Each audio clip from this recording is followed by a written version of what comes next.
In this tutorial, we'll learn how to prototype a mobile pop-up card in under 2 minutes using MockFlow WireframePro.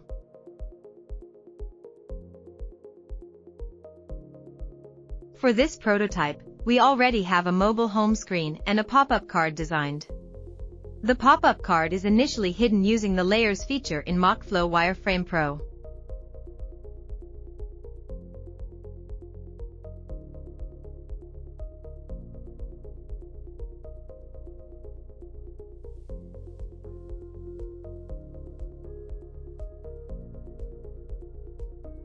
Next, add the pop-up interaction.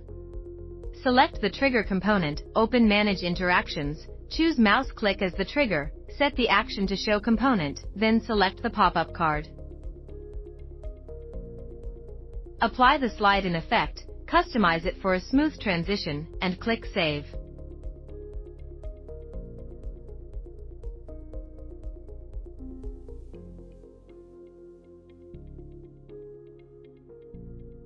Now, add the second interaction to close it.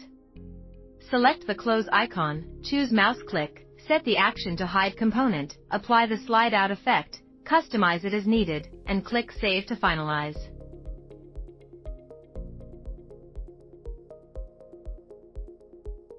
Once both interactions are set, use MockFlow's Layers feature to hide the components that should only appear during the interaction. Then, click View to preview the prototype.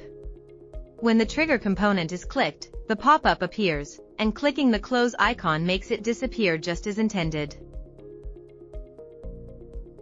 That's it! You've successfully created a mobile pop-up card prototype using MockFlow WireframePro. Don't forget to like, share, and subscribe for more prototyping tutorials.